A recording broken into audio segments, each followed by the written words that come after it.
afternoon, everybody. How's it all going? So before we start the lecture this week, there's a couple of changes. One, you may notice the background. Two, because I've now moved office, I've got a slightly different arrangement of stuff, so tell me if the sound's alright. Three, haircut. And four, I'm trying out the ultra low latency setting of the YouTube streaming. So can you give me some feedback if the resolution is okay and so on and so forth? Because if it's terrible, I'll stop now and go back to the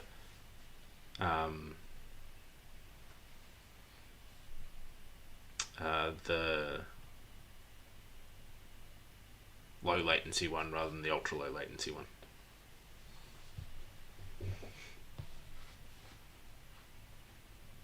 Seems fine? Okay, good.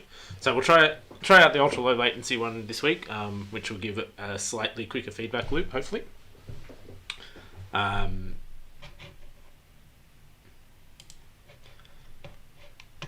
So, alright. So we should have a somewhat smaller this week while everyone's away. We're on StuVac, so we can have fun without them. You know, all those people too lazy to come. Alright, first thing. Hang on, no. Actually, I'll do this before we hit recording. Record. So, the votes are in on the T. Where is that? Yep, there it goes. Yep. So, Daniel and I think that's 6 others. So I think it only gets a number there once someone votes on it. Have gone for the oolong chocolate chai. So that would be... So... Most of these are from T2. So where are we? I've got a new webcam as well. So that would be the oolong chocolate chai is currently leading the vote. Yeah. So I'll also use this period to kind of get a feel for how the stream is going. If it's not, I'll stop it and start again. The T bit, while important, is not the most important part to record. And then we've got on even money matcha. Sydney breakfast.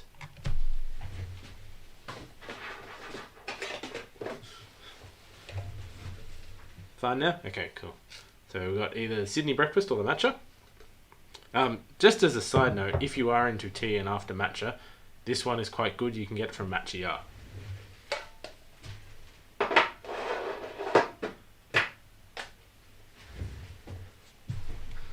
What else do we have? One vote for bubble tea. It's definitely not bubble tea. I will tell you that you will never see me drinking a bubble tea. Tapioca freaks me out. Well, at least tapioca floating in tea freaks me out.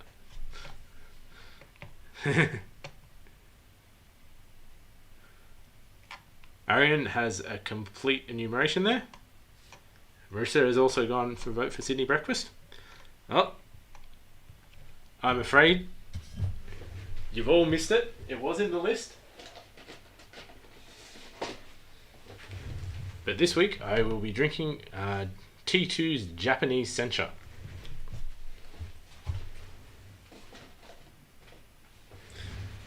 As a little side note as well, if you're after a sencha, that one is particularly good. Don't bother with their normal sencha. Get the Japanese one. It's better quality. So that should be nicely brewed.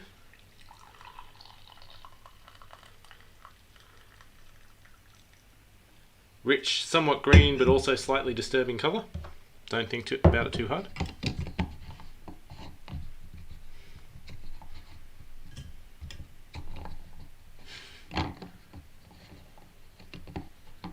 Yeah, so no one gets their imaginary internet points this week.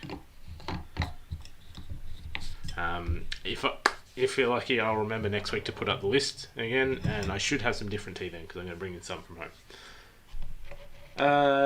Alright, so can I just get a check then on how the capture quality and the buffering and stuff was there on the ultra low latency settings? So if that was all good, then we'll continue on with the actual lecture on the ultra low latency.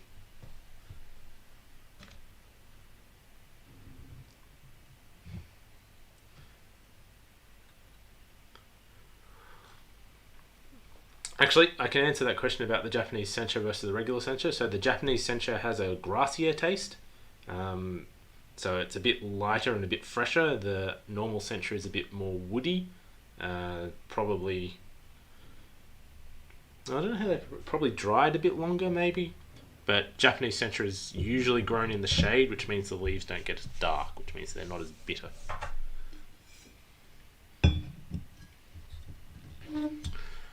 All right. So I'll have to lock this now. Where's the...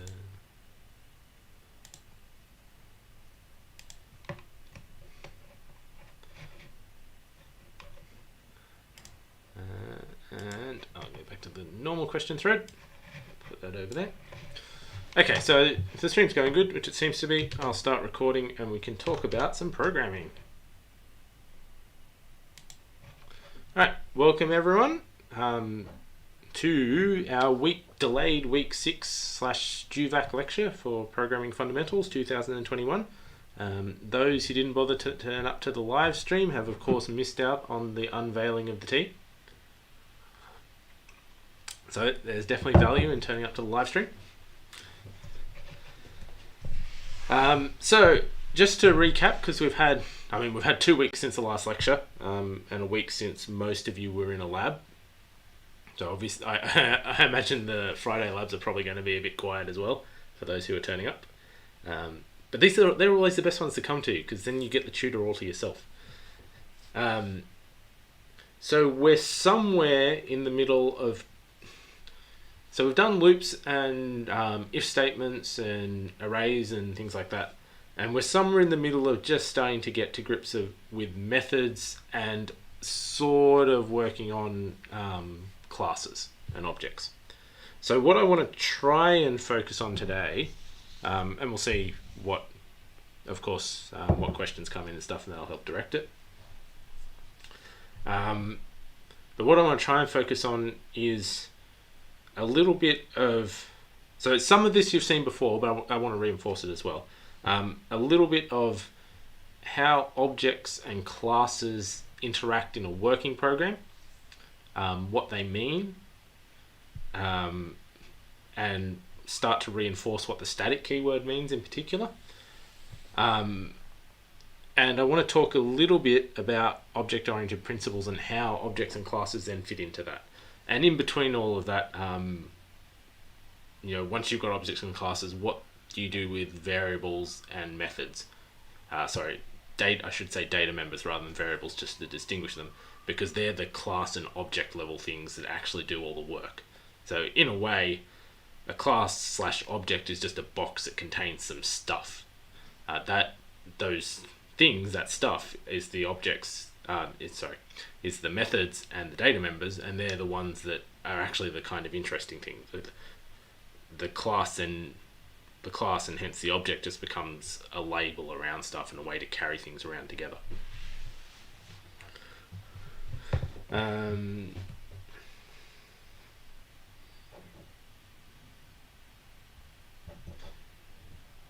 So the first question there apart from the one about the tea, in the question thread from Arian is, what difference does it make if we simply make a method and call it when necessary, or if we make an object then use the object when we call the method?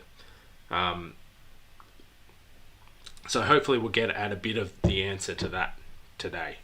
The basic straight ahead answer is that up until this point we've actually had a fairly narrow view of a program.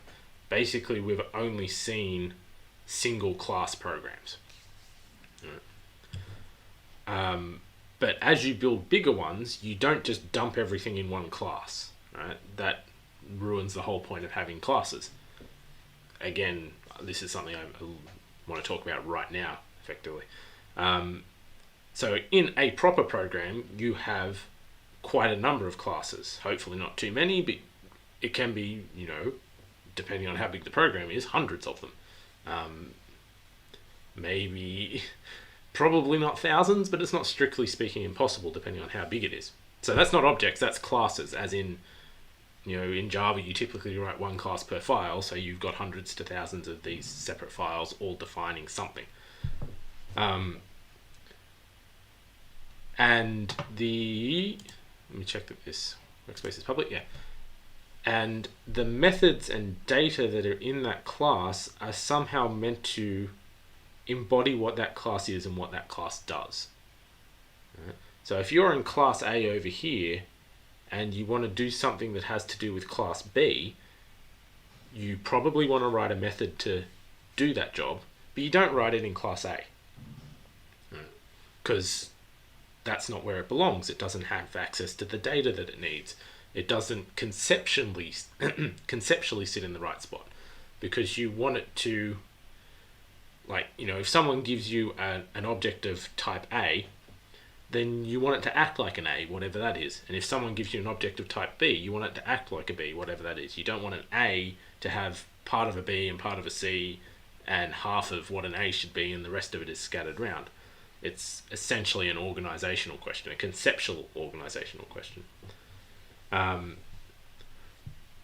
So, getting back to Arian's question, in both cases, you always just make a method and call it when it's necessary. The place that you put it is decided by what your class does.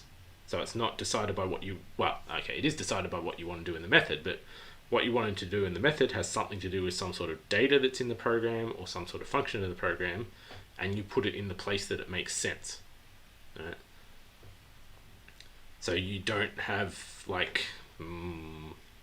what's an example? If you're designing software for an ATM, you don't build an account class that tells you how to interact with the keypad, because the bank account knows nothing about the keypad and it doesn't really care about the ATM at all. You'd have a separate class which deals with the user interface for the ATM and a separate class that deals with how to represent a bank account in the program, and so on and so forth. So any method to do with the bank account would go in the bank account class, and any method to do with the ATM keypad would go in the ATM interface class, and then they sit at least somewhat naturally in the program.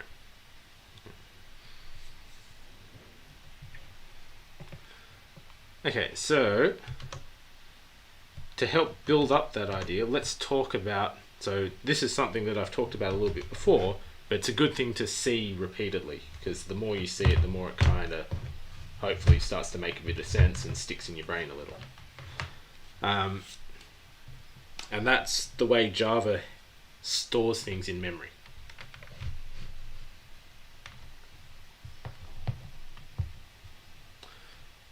So Java has okay, actually I'll take a step back a bit. So one thing that we also haven't really talked about is how Java works as a programming language. So our simple conception of programming languages is that you write some code in a file and then you run a compiler and that produces a program that runs. And this would be true of any language sort of up to about C. C++ will do the same thing. But a lot of modern languages actually work quite differently. So the two that you're most likely to encounter immediately, Java because you're doing it in this subject, and Python because a lot of you will run into that in one of your majors, and quite a number of other modern languages aren't that simple. What happens, and in particular what happens in Java, is you write the source code, you run a compiler, and it produces some kind of intermediate program. So in Java it's called bytecode, and a lot of other programming languages use the Java system, so they compile to the same Java bytecode. And that bytecode is run on a virtual machine, which is more or less equivalent to what you'd think of as a VM. So if you were, if you're running operating system A and you run operating system B in a virtual machine, that's sort of what Java is doing with its code, except its virtual machine is just to run Java programs. So that virtual machine is then managed by the operating system, and so there's a whole bunch of stuff going on in the background that we don't know about. But inside the virtual machine is where your program lives, and that's where its model of memory rests. So And that's what makes Java portable, because you can write a different virtual machine for each platform that you run it on, but you don't need to rewrite the code because all the virtual machines look the same to the code. So it's only the virtual machine you have to re-implement, not every program every time. So Python does a similar thing. It compiles to, at runtime, you run Python 3 whatever or Python 2. It compiles it to bytecode and then runs that bytecode as a script, sometimes compiling parts of that. So the Python program is sort of equivalent to the Java virtual machine. Okay, that aside, inside the Java virtual machine, you have a number of different sections of memory. And these model the actual memory on most architectures. Not necessarily completely directly, but they all have something like this. So you have an area called the stack.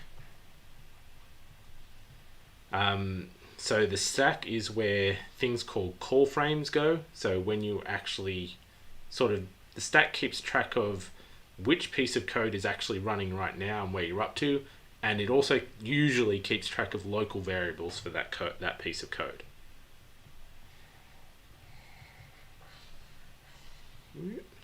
Then you have the heap.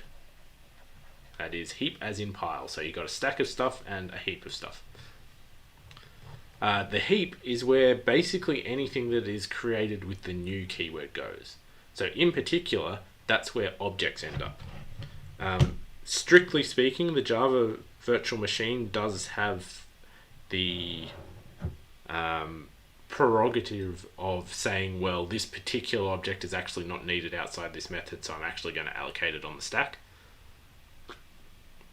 But as far as the program is concerned, they should expect that all their objects are allocated on the heap. And if it's allocated on the stack, it still looks like to the programmer that it's allocated on the heap. There's no difference at the program end. So we don't really care. We can, as far as we're concerned, we can just say all the objects are on the heap. And it also has another area called the method area. So the method area is basically where the source code is kept, roughly speaking. So let's put some labels on here. So the stack is local variables, and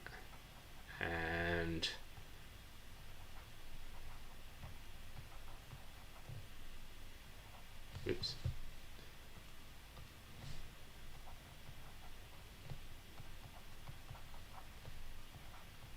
And where we are in the program, the heap is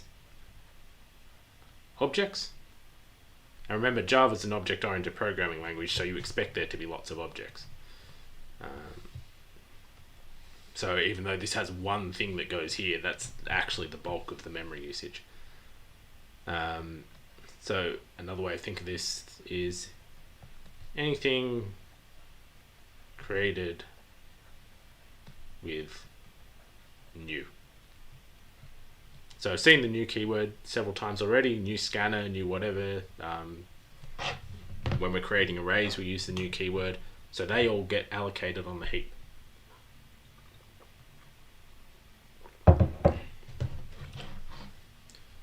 The method area has the source code.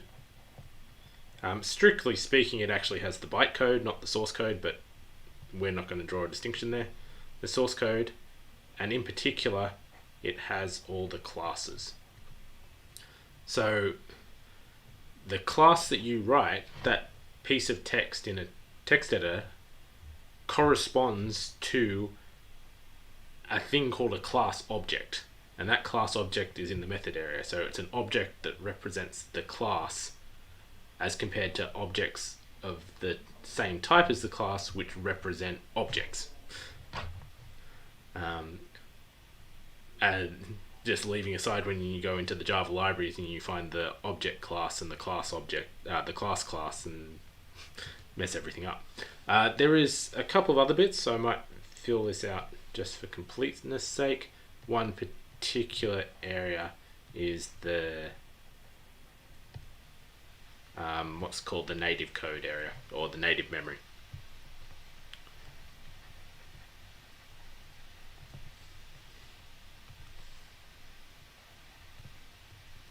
That was meant to be an arrow.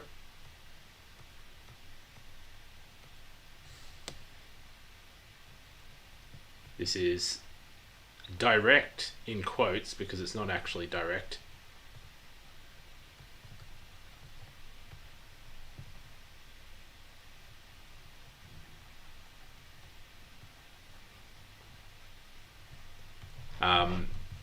So that piece of memory is the thing where you put stuff that actually needs to talk to the real underlying machine. So particularly stuff that extends out of the program. So when we have, so I can do an example that we kind of understand. So there is a class in the Java library called scanner. So it has a class object, but we'll just call it a class. So the class itself sits in the method area. When we have a running piece of code, it gets a thing on the stack. So say it's the main method. And if we create a variable in here for the scanner called SC, of type scanner, that variable is stored here locally, but the value of that variable is a reference to memory. And over here we have a scanner object.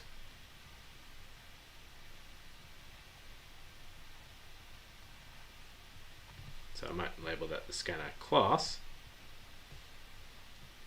This SC is a scanner variable, so just the one we've seen before. And over here we have a scanner object. It has, for example, a thing in it called system.in. And that is effectively, I mean, unless you fiddle with it, which you can, is effectively the keyboard. Whatever your operating system is defined as the standard input thing. And system.in references something over here, because that is something that's outside the Java program itself. Something that belongs to the operating system or the actual computer. So in the native code area, you get everything that's like that. Anything that needs to talk to the operating system, anything that needs to talk to the computer. So access to any buffers, any peripherals, any, what's the word I'm looking for? Ports. So if you want to write a network program that needs to, like, even if it just uses the ports to talk to itself, when you want to open a port in Java, it has something in the native code area that corresponds to the actual, I mean, a port isn't a physical thing, but the operating system level abstraction of what a port is, I guess.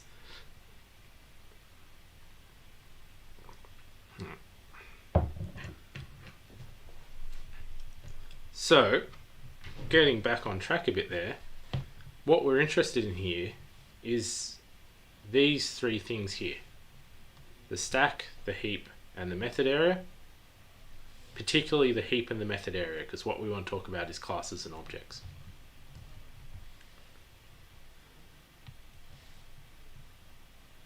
So what else is used? Let's pick up a better color. What else is useful here? So what we have is in the method area, we have anything that is static.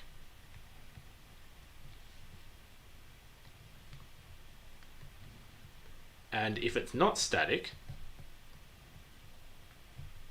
it exists on the heap.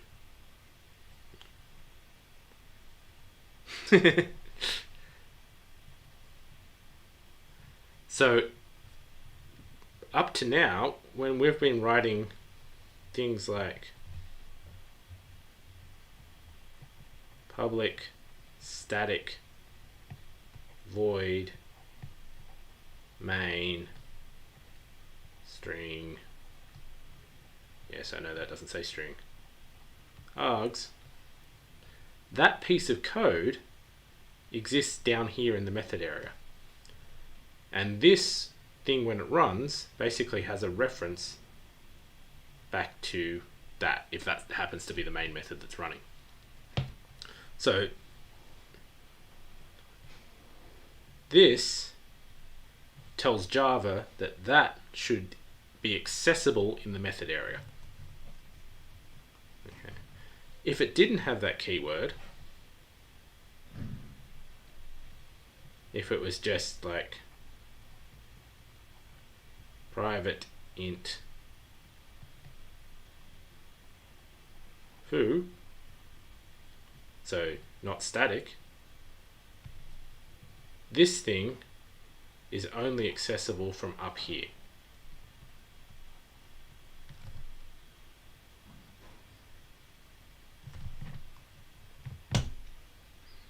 Yeah, I need my better tablet for this. The Wacom has limits when you're doing handwriting. But I'll create a new one in a second, it'll be a bit clearer.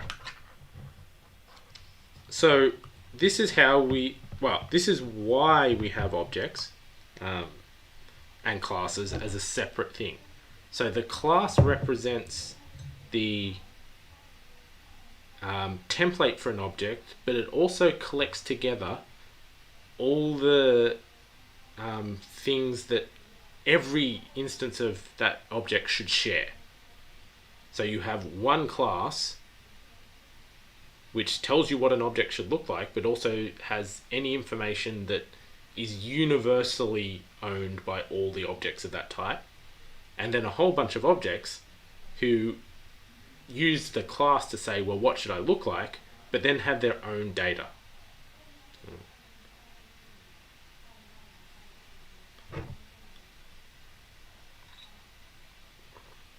Yeah, I did write Stern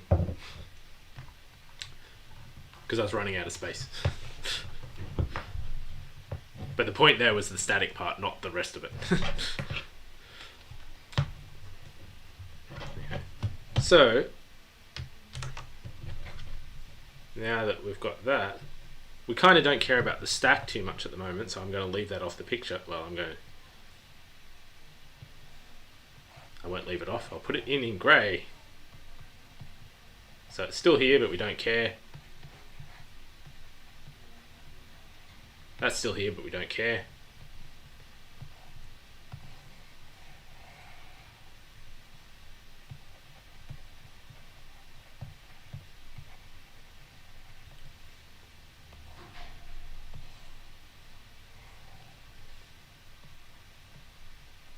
What we care about is the method area in the heap at the moment.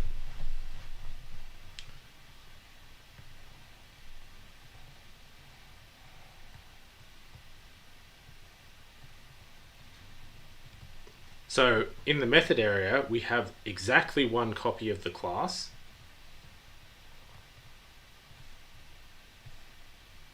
So let's call it A. But we can have lots of objects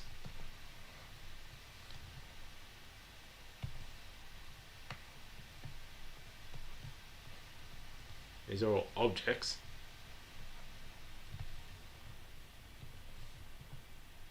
of type A.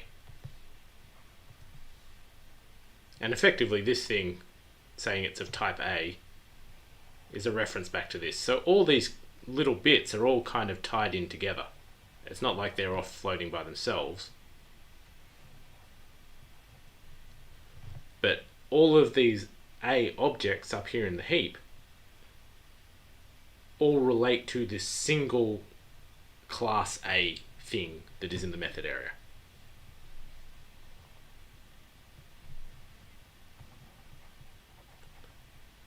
And this is our static stuff, and this is our non-static stuff. So if I have a static variable, and you can quite happily have static variables, it goes down here. If I have non-static variables, then they go up here.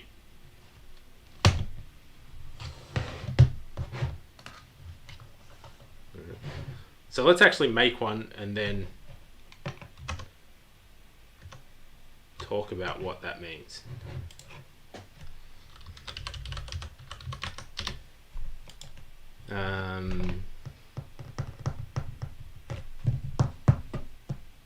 make a point.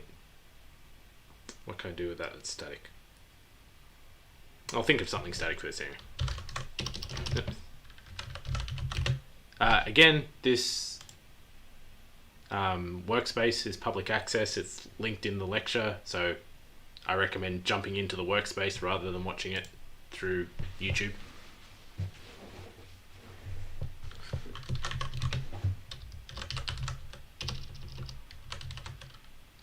So what I'm going to create here is a class that represents a point in Euclidean space.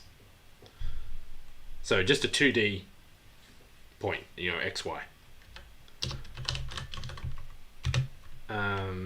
So it's going to be on the plane, so we need a decimal number.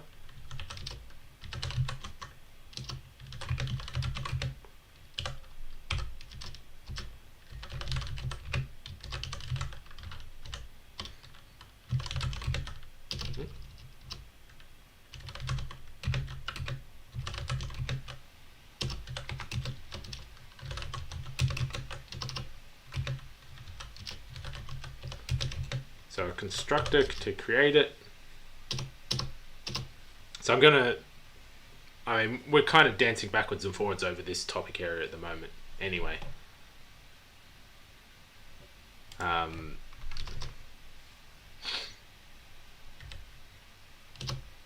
So if there's stuff here, ask a question, but it's also not vital that you understand absolutely everything I do at the moment.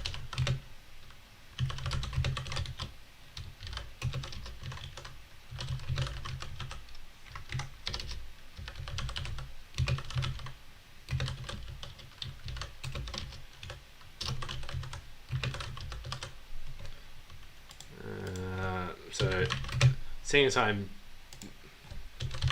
being an example, I should do this properly. Again, you don't have to understand what that means necessarily.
I think that's, oops, not going to work unless I put the actual operator, because this is a programming language, not a piece of paper.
Okay, so there's a bunch of possibly confusing stuff there. That's all right.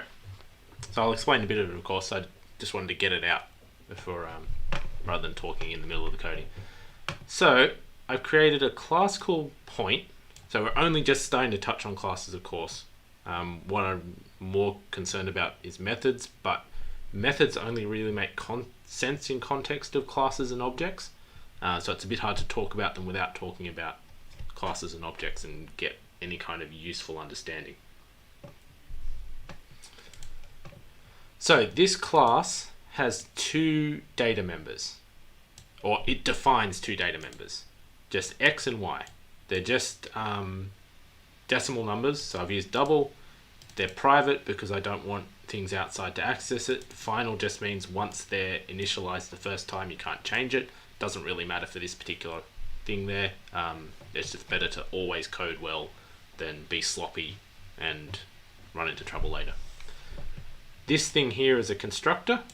So when you type, scanner equals new scanner, it's running one of the constructors of the scanner class. So when I, in a moment, type point p1 equals new point 1, 2, this is the thing that comes after that new keyword that tells the class how to construct an object of that type. So notice the way I said that there. This is the thing that you get from the class that tells, so I said it slightly wrong actually, yeah. This is the thing that you get from the class that tells Java how to construct an object of that type. So this is the instructions for building objects. Then it's got a variety of methods just because I want to be able to do some interesting things, or not so interesting. So we've got a couple of methods here which just get the values. I've got a method called the norm. So if you've done some linear algebra or something, for those of you who happen to be in some math classes or did it at high school or whatever, the norm is just a function that is basically the distance from 0. So I could have replaced this code with distance from the point 0, 0, but I didn't. But that does remind me, I didn't do this one right.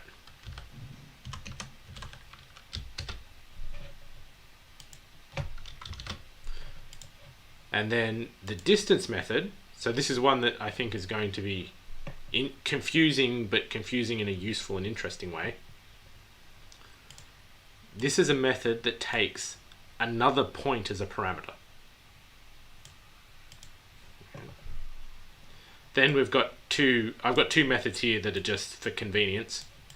So this toString method is the one that will allow me to print things out nicely. So I'm going to get a point as the two values comma separated inside a pair of parentheses. And the equals method is a way that I can compare them directly.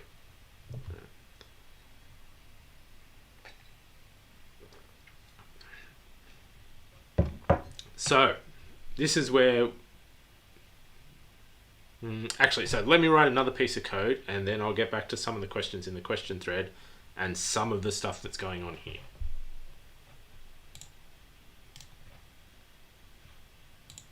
Oofa.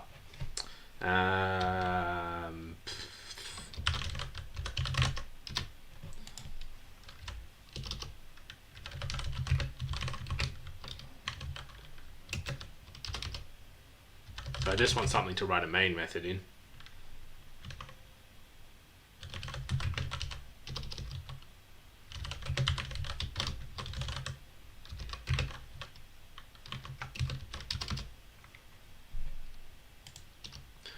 So, as a little, well, not exactly a diversion, but a little side note here, I've got the main method over in this class, but kind of everything I'm going to be doing has to do with the point class and objects of the type point.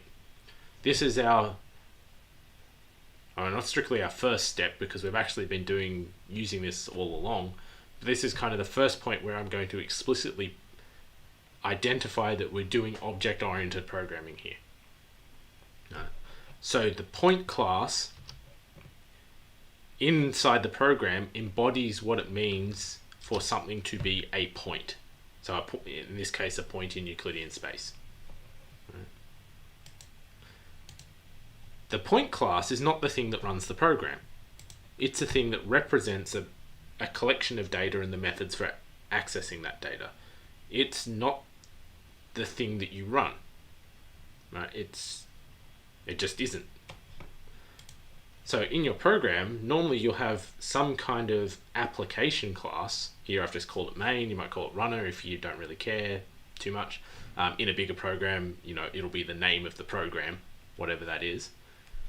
And it's the place where you put the main method, because it's the thing that has, inside the program, is the thing that has to do with controlling how the program runs. So in a way, the way you structure the program is self-reflexive, because the whole design process includes not only how you represent data, but how you represent the structure of the program that is built into the object-oriented paradigm. So structurally in the program this silly little program that I'm writing, the class point is not the thing that controls the actual running of the program. The class main is. It's not going to go further than that because it's such a small program. So let me create a couple of points. So as I said,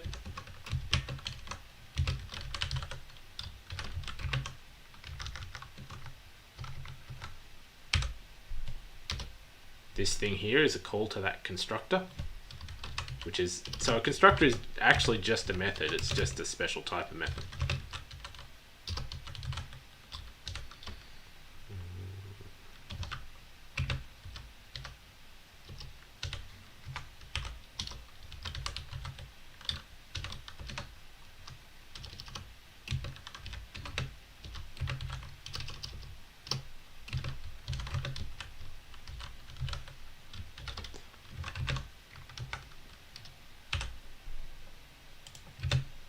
Okay.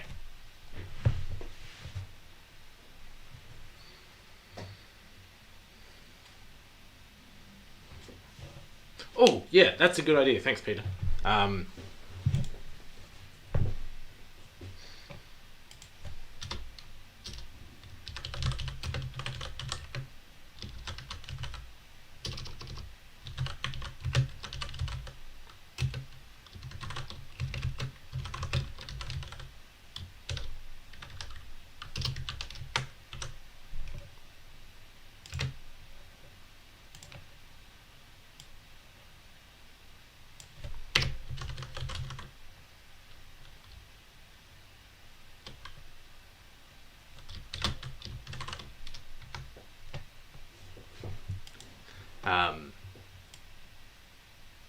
So thank you to Peter DeVroom, who just gave me the idea for what I could use as a static data member here. Okay, so we've got, now we've actually got 4 points. But we've got our class point and 3 point objects, all of type point. So let's go back to our diagram, and we're going to draw this, but with the actual data in there. So again, I'm just going to zoom in on our memory description. So I've got the method area down the bottom and the heap.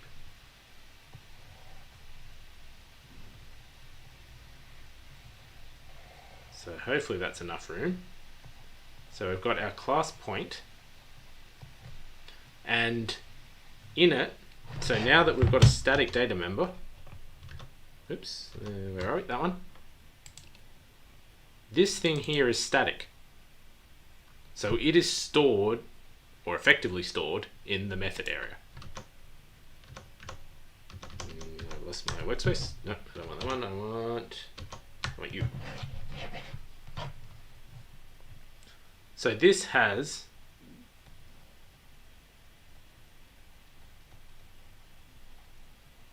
the variable 0. So I'm going to elide a lot of the keywords and stuff here.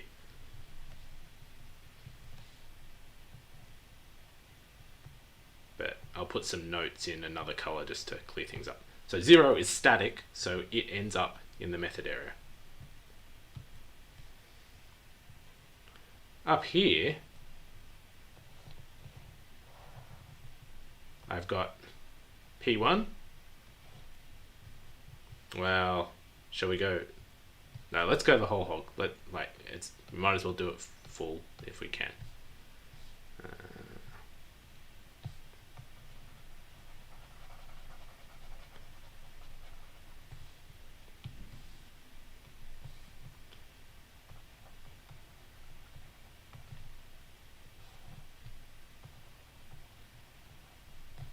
So on the stack, in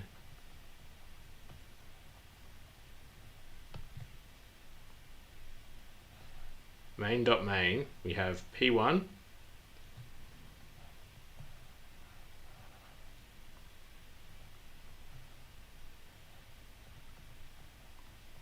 which has type point, P2, which also has type point,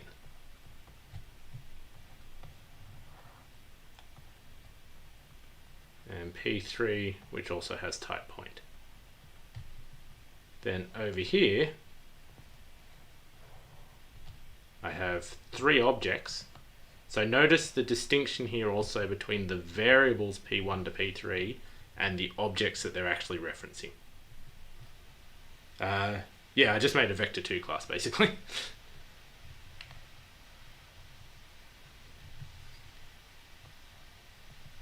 So this has the value of the variable P1 is actually a memory address which points to this thing.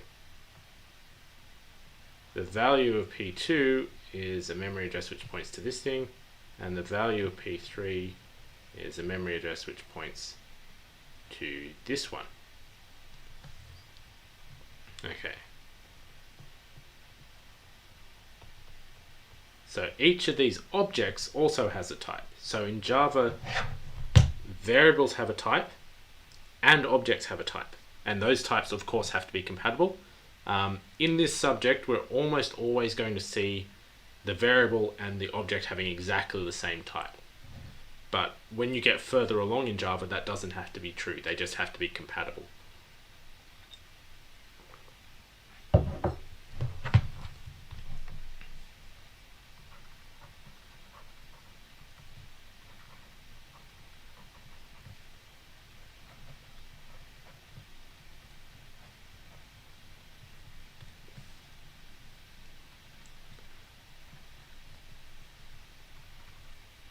And each of these objects has an X and a Y. So this, let me put it in light grey.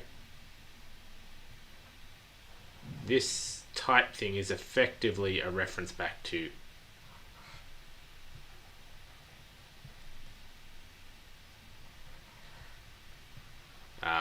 the class area, the method area. Okay, so what do we do? So in main, P1 had value 1, 2, 2 is 3 minus 9, and P3 is 1, 2.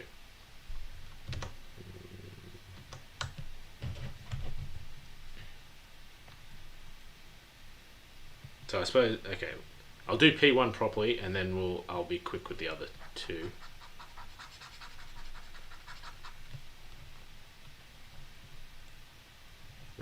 Take off that one.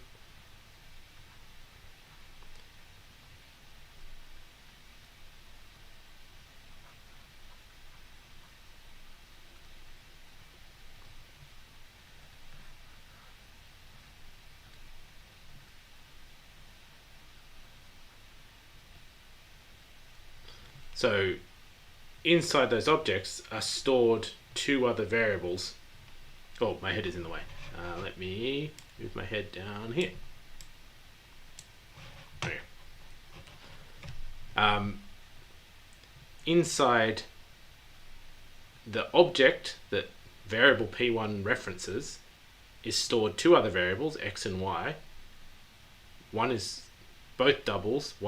X has the value 1 and Y has the value 2. Inside the object referenced by the variable P2,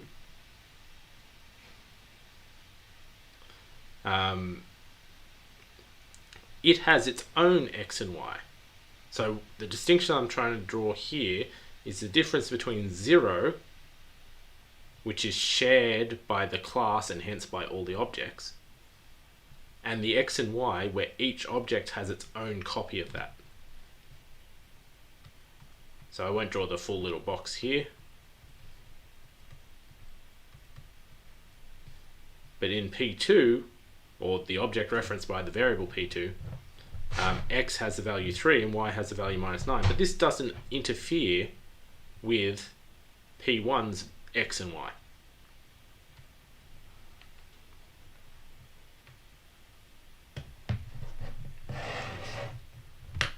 So let's print some of this stuff out and see what happens. Or do some things with it and see what happens, I guess. Oh, actually, first I want to add something.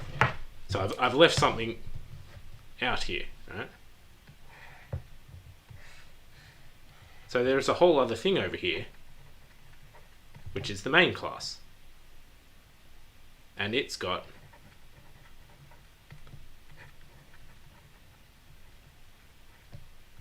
see, I'll write the word almost properly now.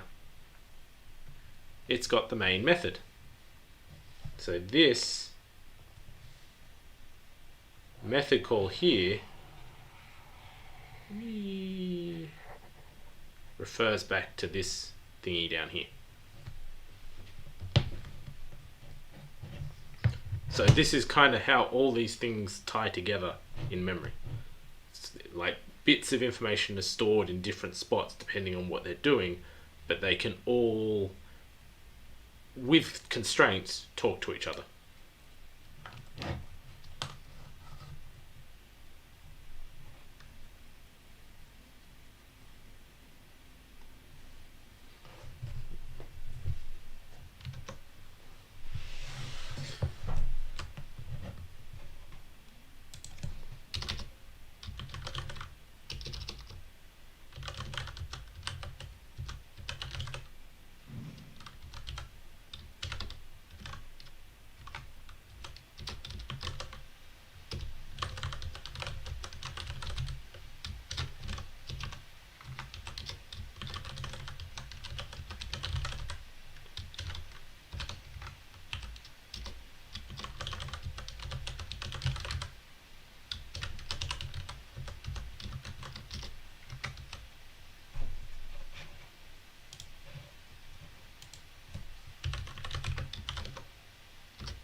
So then, I mean, unsurprisingly, hopefully, when we print things out, we can see those values printing out. So this is what the just how are we going for time? I've lost my clock. It's over there. Okay, plenty of time. This is what the toString method does. So to answer the couple of questions about override, this override annotation tells the Java compiler that when I'm writing this thing, I think that I am replacing something else, some other version of this same thing. Okay. So this is getting a little bit ahead of where we're up to, but in Java, we have this idea of inheritance, which means that every class has a parent class. Okay. We can be explicit about that, so we can construct our own inheritance hierarchies. And what that relationship does is basically say that if class B is a child of class A, then class B gets everything that A has. So it is both a B and an A. To make this work in general, when you don't do anything, so we've done nothing here that talks about inheritance, Java has a special, well, it's not that special, but it has a class called object. And it is the parent class of absolutely everything. Okay.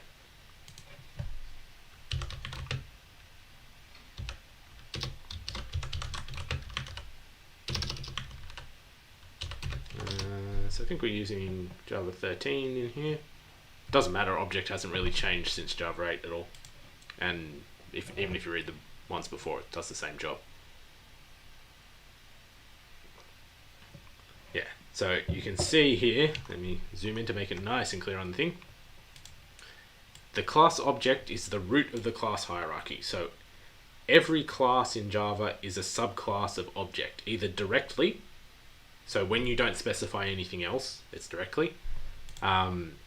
If you specify other things, then it's eventually. And every class in Java has object as a superclass. So that means you can always treat everything as an object, as in a thing that has type object. So in fact, where's my diagram gone?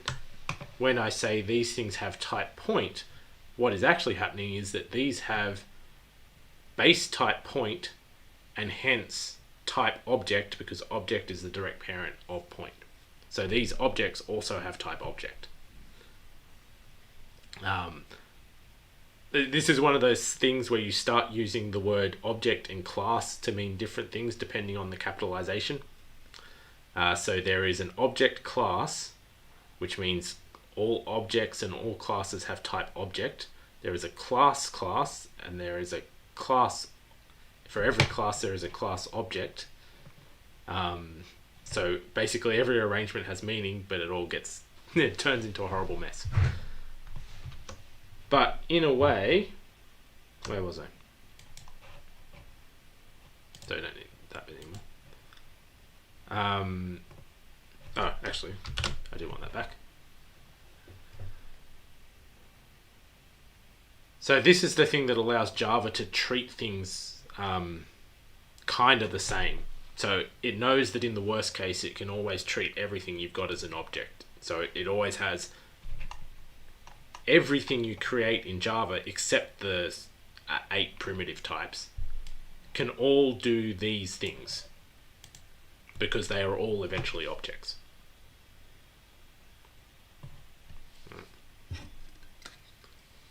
So that means that Java can, in the worst case, always handle something as an object.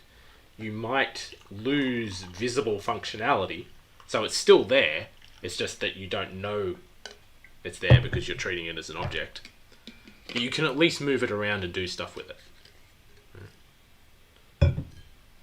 So you can, through a thing called reflection, retrieve that functionality. But you'll notice that on object is a method called toString.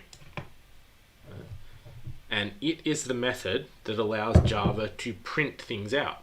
So no matter what class you build, if you stick it in system.out.println, it will always work. It may not do something useful, but it'll always work because even if you haven't told it how to print it out, because it's a subclass of object, it can always fall back on this toString method. So let me, oops.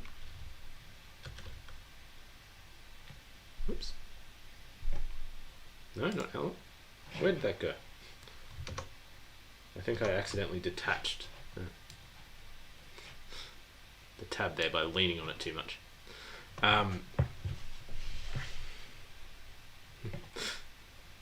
So let me just comment out the toString method and we'll see what happens when I don't have it. Right. So if I comment that out, no change in the main method.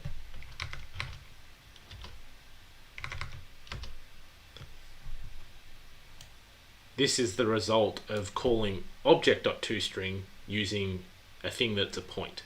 So it prints out its class and it prints out effectively its memory address.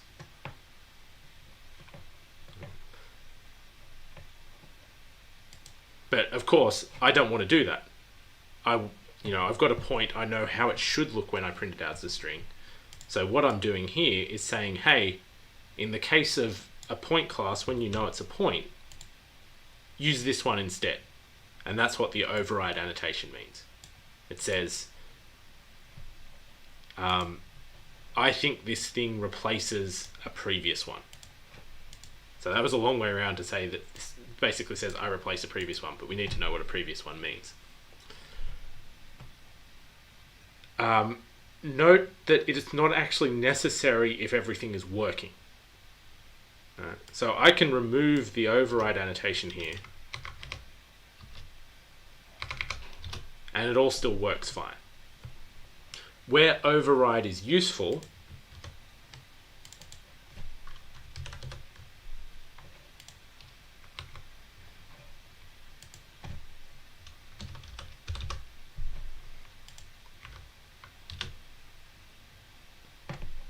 is where I've said I'm going to claim that I'm overriding something, but the thing that I've written doesn't actually exist. So it's all the annotations in essence are basically all effectively safety checks. They tell the compiler that you're trying to do something, and it will tell you if it goes wrong. So almost none of them are actually necessary if everything is in functional order. So if everything's working, it doesn't actually matter. You put them there because if everything stops working, it'll tell you why.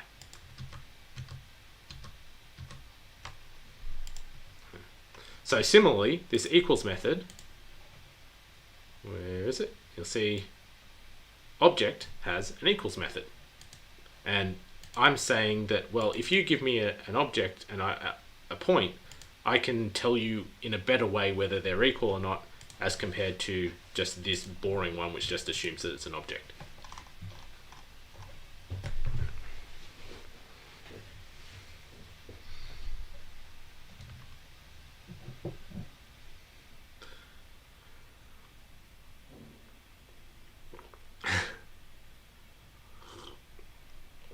Don't worry, Joyce, it's all been recorded, so you can watch it again.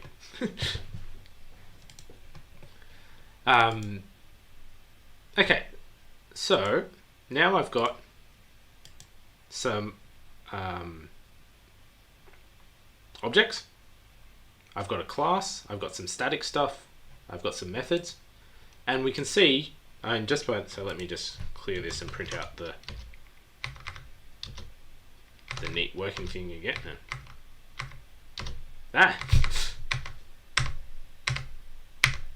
Aha! Yeah. You can see that these things are storing different data. Alright. So why are they storing different data? Because they are different objects. So P1 points to an object in the heap that has the 1 and the 2. P2 points to an object in the heap that has the 3 and the -9. And P3 points to a third object in the heap that also has 1 and 2.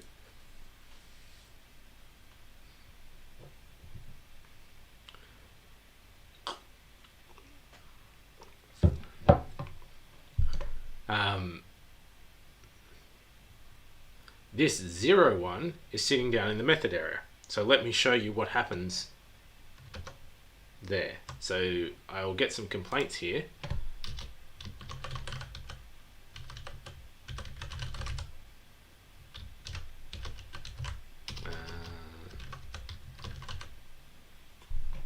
So I'll do this in stages, just to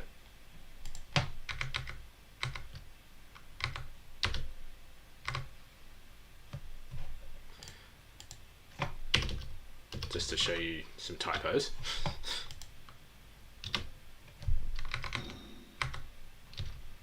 So you can see I can print out 0 from P1, or I can print it out from the class.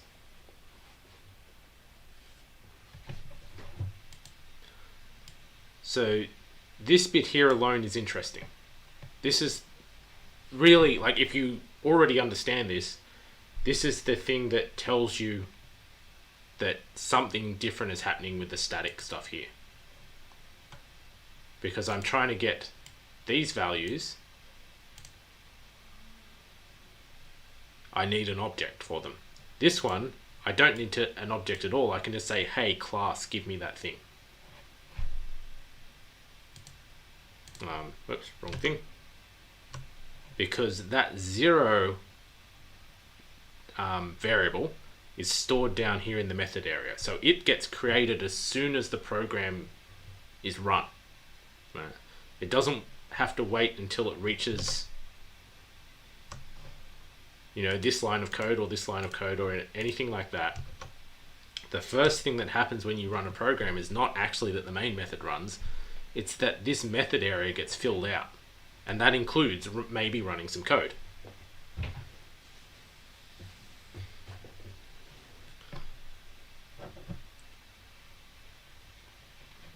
So this 0 thing exists in the method area. So let me do something bad. If I make it non-final,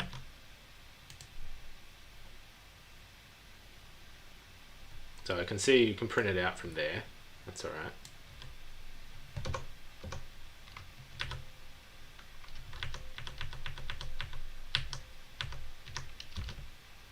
And then I can do p2.0 because all objects can access their class definition, essentially.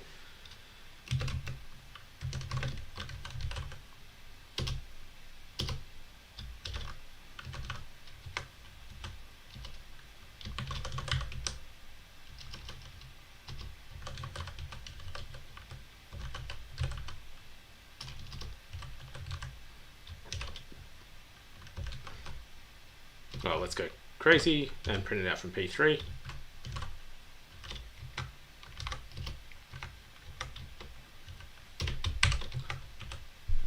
So I've printed it out from P1, I've changed it using P2, and I've printed it out from P3. Just as a little side note, you can see the linter here is going crazy because it's saying 0 is a static field and you shouldn't be doing that. It won't stop you because it's a warning, not an error. That, however, is an error. Yeah, it's a warning, not an error.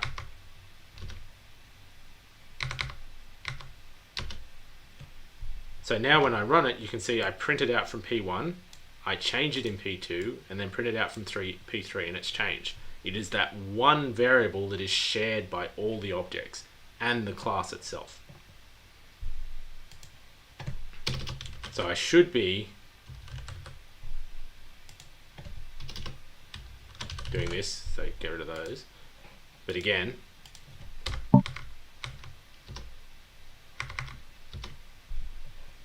it is that one variable 0 that is shared by all the objects and the class itself. And that's, from a practical standpoint, exactly what static means.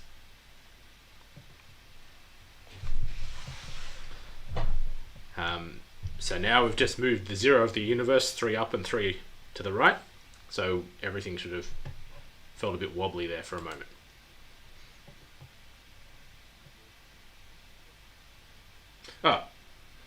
So little side note, anyone who wants some of the features here in Ed, they are all in the settings menu. The ones I recommend, turning the line numbers on, which I think is on by default. Detect indentation, that's mainly if you're uploading and downloading stuff. Don't care about that. Use smart indent, use a dark color theme. I mean, we're not doing any HTML and XML, but that helps. Autocomplete is nice. The one that is giving me the red dots is the linter. So highlight errors for supported languages, turn that on. That helps a lot. You can make it make noise. The minimap is nice. So that's this little guy down here. So I can actually scroll up and down in the code there. Over on the right.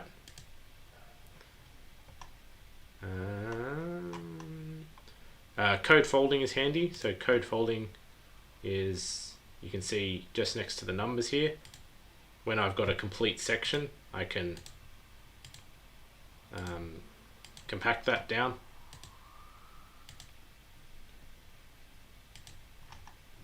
Just so it takes up less space. And it remembers which ones are open and closed. There's probably an open and close all, but I don't know what it is. What else have we got here?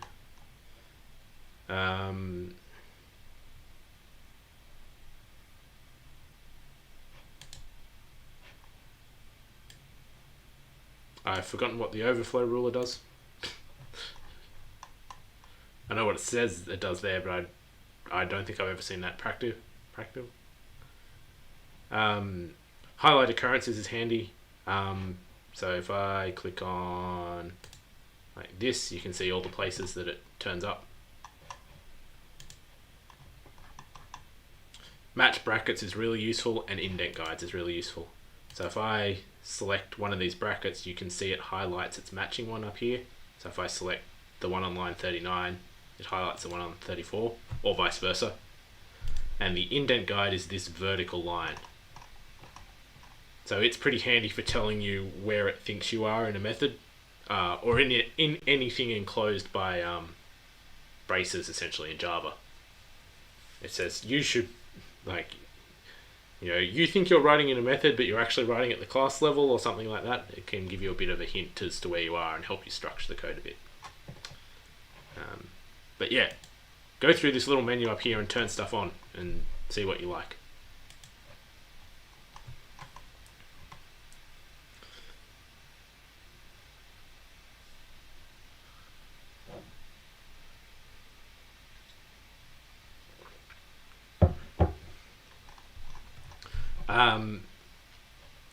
Right, so back to objects and classes. So this thing here, like I said, is static, which means it exists at the class level, i.e. it's down here in the method area and there's one of them for all the objects. So if you want a thing that is a property of the class as compared to a property of each object individually, you make it static. That's exactly what static is for, at least in terms of data members. You have the same idea with methods. So a static method is one that you should be able to use without needing to know the details of a particular object.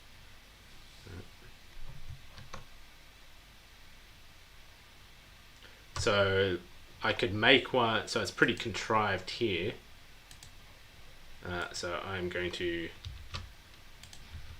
comment out those because I don't want to change 0. And I want to make that final again. Kind of come before static or after? Well, let's find out in a moment. So I could make this, so what I'm about to write is a bit contrived in its use.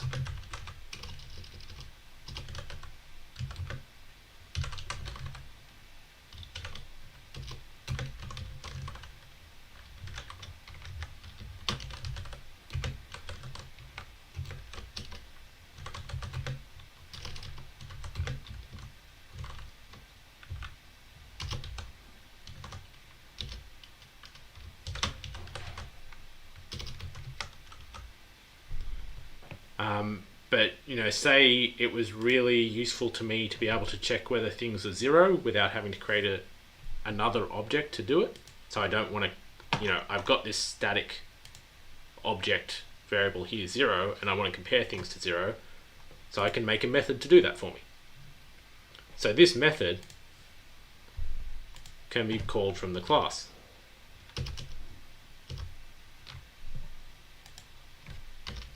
Because it's not a property of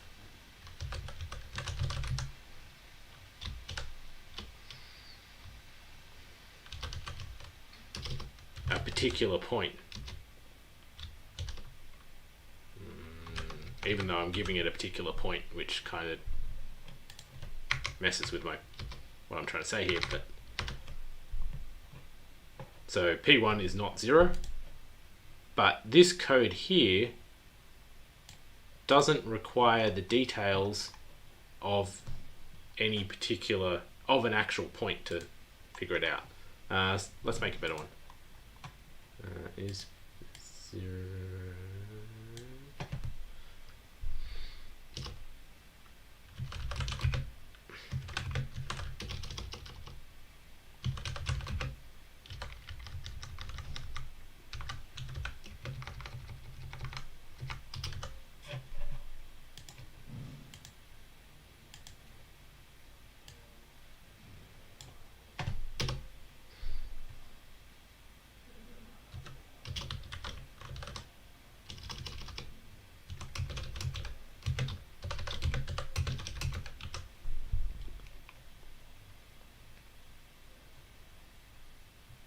Why is that complaining? Oh, there we go. So I could check if, again, it's pretty dumb because we can just observe whether this is true or not. But the point here is to make something static. But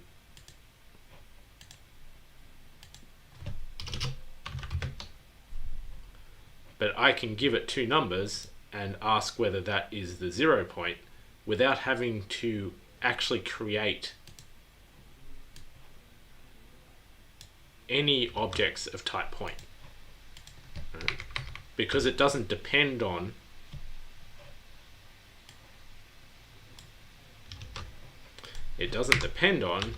the actual value of a particular point. It is a thing that you can just calculate anyway.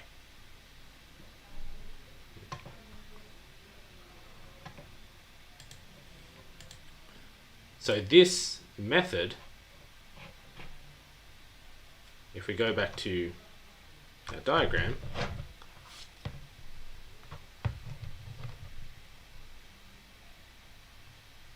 oops, why is that grey?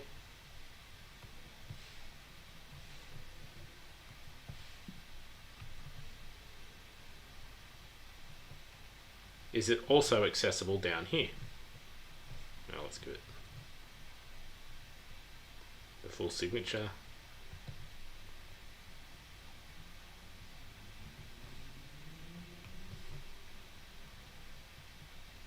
Because it is static. So the other methods, so get x effectively resides up here. Get y, distance, norm, even toString and the equals method reside up here. So as a little technicality, the actual code isn't actually up here at all. The code itself is stored down in the method area, but you can't, basically it won't let you call it using the class, essentially. It's stored in a slightly different section that says these are the methods that are accessible from the object as opposed to the class.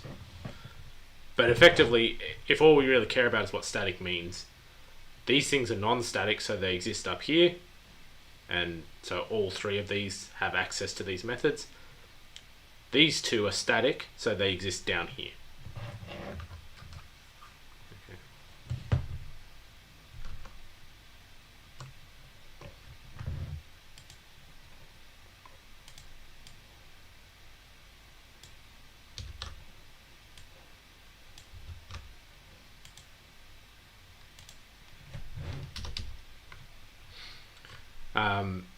So just for comparison, let's now look at using those methods to do something, because I haven't really done a lot here with the methods themselves. So this method here is static. All these methods, get x, get y, distance, norm, toString, and equals, are not static, so I actually need an object to call them.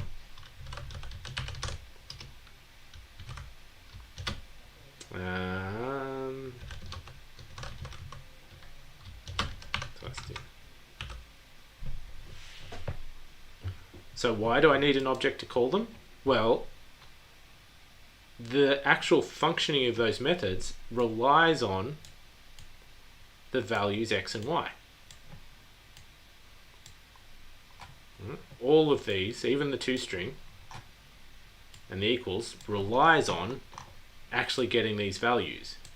And you don't have those values until you create the objects, because that's where the values are stored.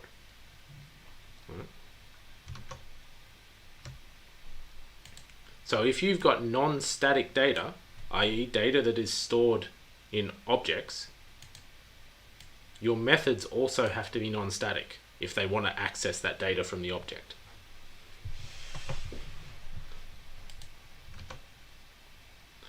And that is also, so getting back to a question that was asked way earlier on, that is exactly what this means. So when I do p1 dot get x, the this refers to p1.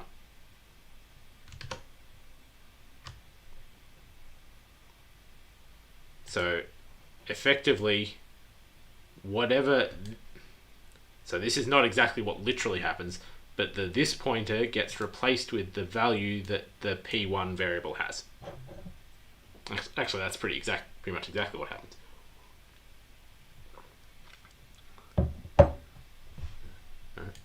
So it means this is a method that I have to call from an object. So here I'm calling the equals method from the object P1. And notice I'm equivocating over the variable and the object there, because it gets a bit tedious saying it over and over again. So if I want to call that method, I need an object to call it from. Which object is it? It's this. So if I call getX from P1, this means P1. If I call P1.equals P2, this is P1 and O is P2.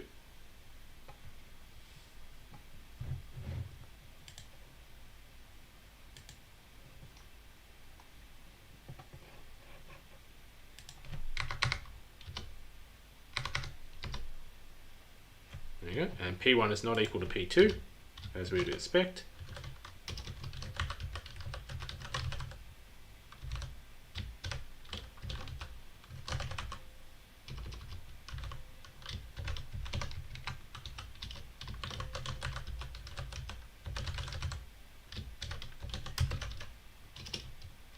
And while we're here, let's look at the difference between these.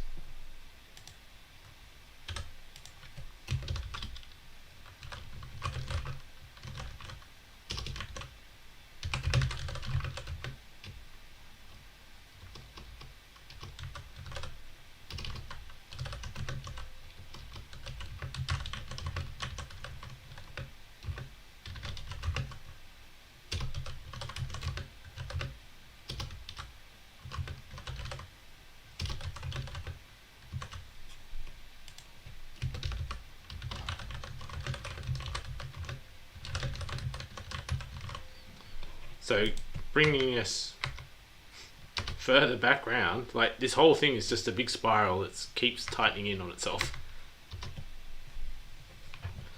P1 is not equal to P2 using the equals method. P1 equals P3 using the dot equals method. But P1 equals P3 is false. Okay. Why is that? Because in Java, object variables are reference variables. So when you do equals equals, it is saying what is the value stored in the variable here? What is this memory address? And it's comparing those. So equals equals will tell you if they're exactly the same object. So if this P3 pointed here, P1 equals P3 will return true. But because P1 points to this memory address over here, and P3 points to this memory address over here on the far right, if I do equals equals, they're different. Because equals equals just compares the values of the variables, which is distinct from the contents of the object. Because the variable is just a thing that says there's an object over here, and the object is a big bunch of whatever in memory.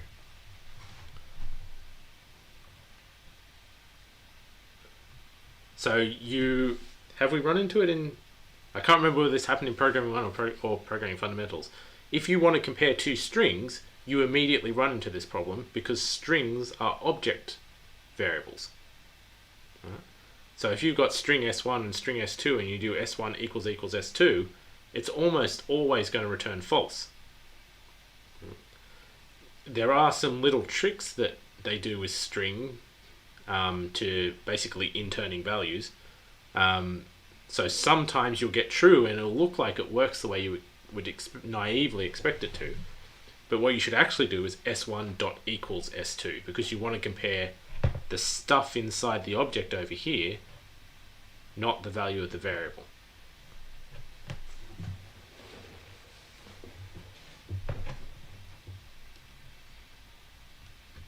Okay, So, I'm sure everyone is wildly confused there, but there's basically two things I want you to take away from this lecture. One is essentially this diagram, the generalized version of this diagram here, which is that we have, when we write a class in Java, we have a thing in the method area that is the class, we can think of as the class, and that's where all the static stuff is. When we create objects of that type, they go in the heap, and that's where all the non-static stuff is. So static stuff is accessible anywhere, anytime, assuming that it's public. Non-static stuff is only accessible from that object. So if I want to know if P1 is equal to P2, or P3 or whatever, even regardless if I do with the equals, I need to create these objects. But if I want to do something where I don't need to know the actual value of an object, I should be able to do it from anywhere and do it statically, the same way that we did here. So 0 doesn't change unless you mess with it, no matter what the values of any particular point are. So it's accessible effectively at all times by doing point.0, so the class.0.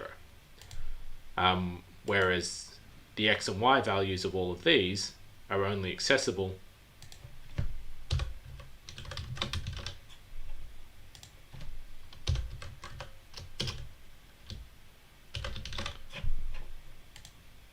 from the objects themselves.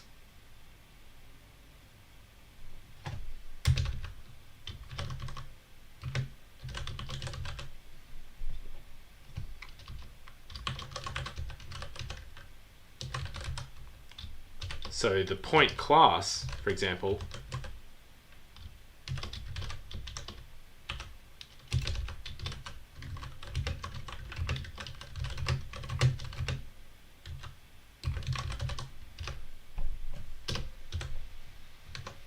I'm going to change window. So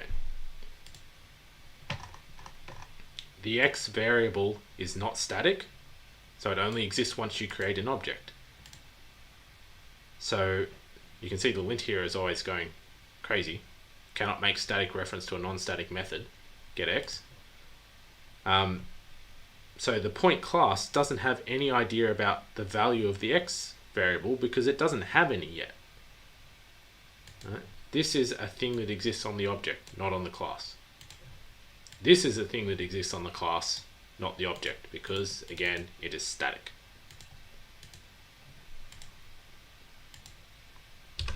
Comment that one out. Okay, so that's our time there. So I think I've addressed some of the questions on the discussion board indirectly. So, as usual, I'll go in and write answers in these later. So the this again, so the this keyword, it refers to the current object. So when I do, when I do p1.equals, this refers to p1. When I do p2.getY, this refers to p2. Whatever it refers to whatever the thing on the left-hand side of the dot is. So more generally, the current object that you're working in. What does this? Oh yeah, so that's this again. Am I writing in the language of elves? No. I kind of learnt the Quenya alphabet a long time ago, but I have long since forgotten it. And I don't think...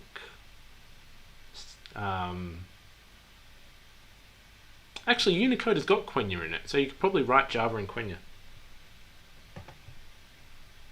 Or does it have... maybe Sindarin, but anyway. What does override do? So, yeah, again, override tells the compiler that you think you're replacing something that exists further up in the hierarchy. Again, if everything's all good, that doesn't do anything. What override is there for is to catch when you do it wrong. So it's a thing that says, I think I'm doing this, tell me if I'm not, basically. When do we have access to the additional labs, and what is the assignment? When should we start it? So this week you will have access to the additional lab. So it's not an additional lab, it's additional tasks.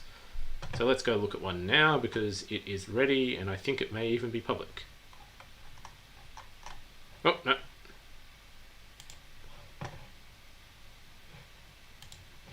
There you go. So this week, not this week, next week's lab. Alright, internet is running slowly. Next week's lab has 2 required exercises, but it also has 2 additional exercises. Okay. So let's hope I've reset these to scaffold, or I'm about to give away the answer. Way, yep. So the additional exercises this week should be relatively familiar, quite deliberately. This is our first additional exercise, so we're easing into it a bit. But now you can see you're getting these other tagged exercises that say this is the one that counts for assessment 3. The assignment, so assessment task 2, all going well, should be out this week. This week being week 7, so not this week, but next week sometime. I'm kind of juggling which tasks you're going to do, but the assignment is basically going to be, broadly speaking, a big lab, essentially, but you'll have lots of time to do it. So the tasks will be a little bit harder, and you'll have a little less direction, and you're not going to have someone helping you in a lab class. You can ask questions about it, of course. There's nothing that's it's not that we're not going to help you, but it's not going to be one of the tutors standing up the front and saying, this is how you do this bit, and this is how you do this bit, and this is how you do this bit. You should synthesize the stuff you've done in the labs and then go and do the thing in the assignment. What do I eat when I go to Unibros? So mostly I get the snack pack. Chicken or beef, I think I prefer the chicken, usually with salad. The chips are quite nice as well, but there's only so many of those you can eat in a day.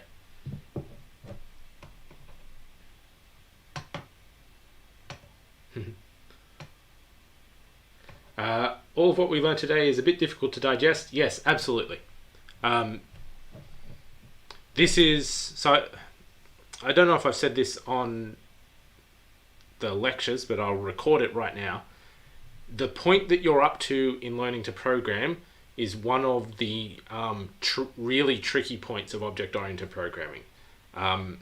Because what's happening is you've got kind of 3 or 4 things that all interrelate with each other, and you kind of got to understand them all in one go. But of course, because we speak effectively linearly, it's hard to explain them all in one go. So what's going to happen is that I will keep circling around these for a couple of, probably 3 or 4 lectures really, coming back to the same points, touching them again and again. That sounds wrong, but touching on them again and again. And slowly that understanding will build. So at this point, I'm not actually expecting you to really understand these. Right, this is your first, you've just run into these four new concepts because you're still working just on methods. But to really understand methods, you need to know classes, you need to know objects, and you need to understand, at least to some degree, how Java handles memory. Right? On top of that, we've got object-oriented programming. So I guess there's 5 things that are kind of all going on at once. So this will take a while to settle in. But when you go and do the labs, you'll see each of the labs is kind of just a little slice of it. So you don't actually need to understand this all at once. But when you get to the end of it, hopefully it will all make one big picture, which will make a bit more sense.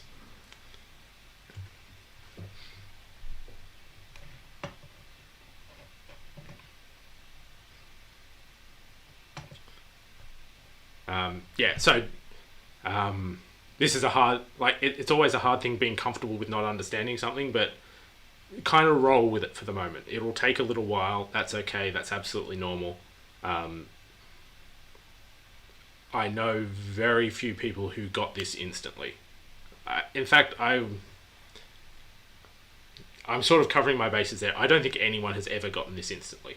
Right? This is not a thing that you just understand. This is a thing that you come to after sort of building knowledge around it for a while and building up the foundations and stuff, and then you get these like 4 or 5 pillars which then all close together and make the roof, and the whole thing kind of makes sense in one big go at the end. But don't worry, we'll get there. It'll just be confusing and scary for a while. It's alright, that's absolutely normal. Yeah, and as the comment said, that you definitely understand it better when you use it. So, like, regardless of how well I can explain it in a lecture, I'm not saying that I definitely necessarily explain it well, but even if I were the best explainer of this in the world, it still wouldn't make sense until you actually do it. Right? Sometimes you might think it makes sense, but until you're actually building these things and holding those ideas in your mind as a functioning, dynamic thing, it's not really going to make sense. So what we're building here in the lectures is kind of the knowledge background, which hopefully makes things a bit smoother when you actually do it. But it's still going to be, you're still hitting a bump in the learning curve, basically, and that's absolutely normal. All right, so I think we're well over time there, so I will stop for the moment. I'll stop the recording.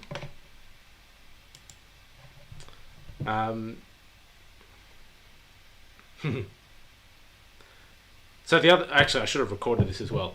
The other thing is, don't try and cram this all into your brain at once. Take it in doses. So do a bit, do some work on it. Like, don't just sit there and try and absorb it. That's not going to work either.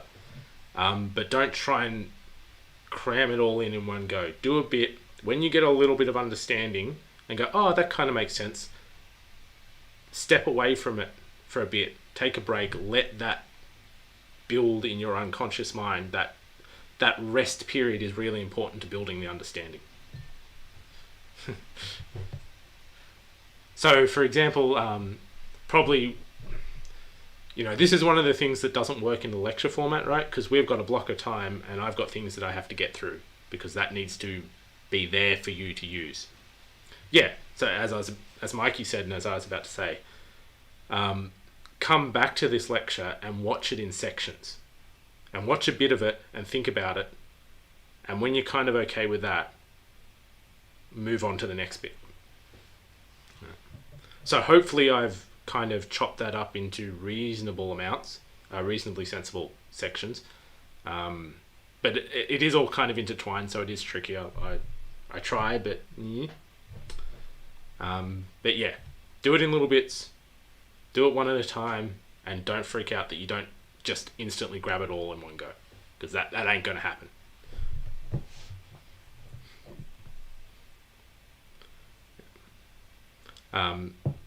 Actually, in general as well, talk to people about it.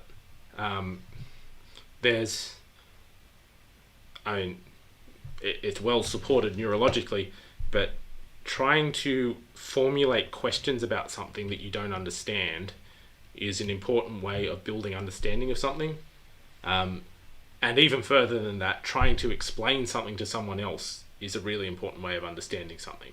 So if you've got some patient friends, go and try and tell them about this. The first thing that will do is highlight the bits that you don't understand, so then you can focus in on learning those. When you understand more, you start to build a more robust mental model of what's going on. So when you can explain it reasonably well to someone, you usually understand it a lot better than if you can't.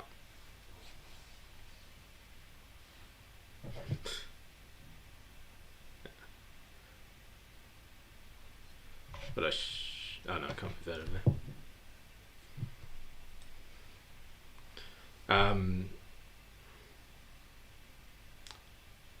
So that's what actually one of the big things you get out of going to the labs and to something like, obviously the lecture is a bit different because there's more people and one of me, but going to the labs, it's a place where you can go and talk to other people.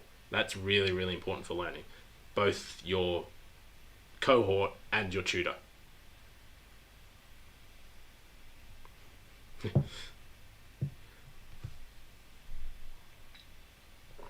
So it might actually be. No, I won't say that on the stream. Let me think over something, and then I might do something about this as well. But definitely, yeah, go and talk to people. It's really important for learning.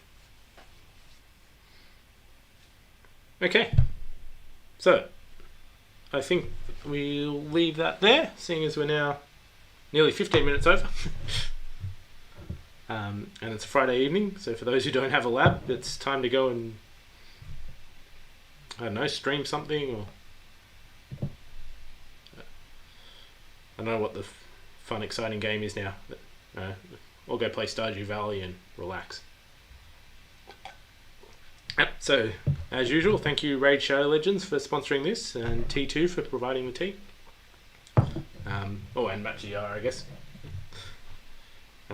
Buy your Casper mattresses, etc., etc. Share, like, and subscribe.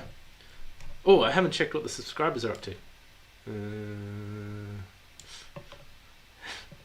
I think I've made it over 100 now. Yes, nearly about 1/6 of you. Fantastic. Anyway, yeah. Thanks everyone for coming along, especially on a Friday in StuVac. I'll see a bunch of you on Tuesday. Oh, who did my haircut? So Mr. Wolf on Enmore Road. Yeah. So it's a barber shop with a bunch of barbers, so you just kind of get a random one each time, and I go in, give them exactly the same instructions, and get a different haircut every time. I'm not sure about this one. It's a bit, I don't know.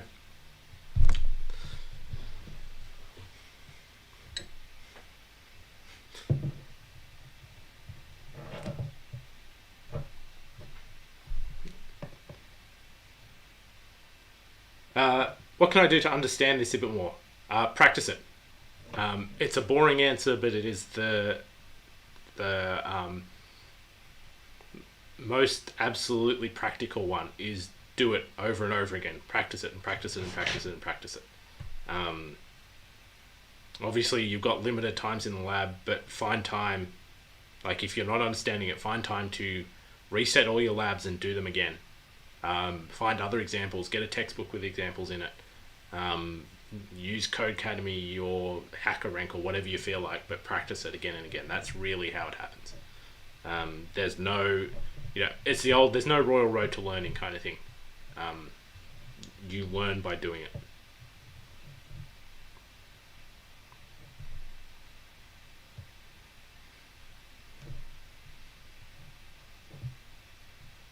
Oh yeah, shout out to Mikey Fisher's cat. Yeah, cats love fish, so of course they can be friends.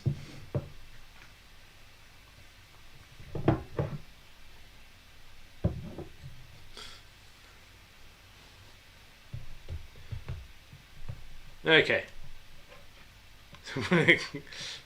Collab with Linus. I'm a little worried he'll try and get me on OnlyFans, and yeah, that's not a good look for the uni.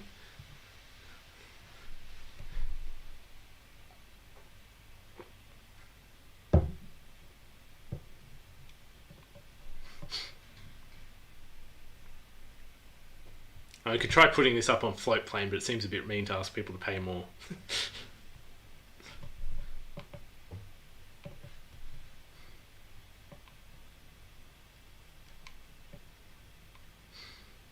Okay. Definitely well over time now. Everyone, go do something fun. Take a break from programming.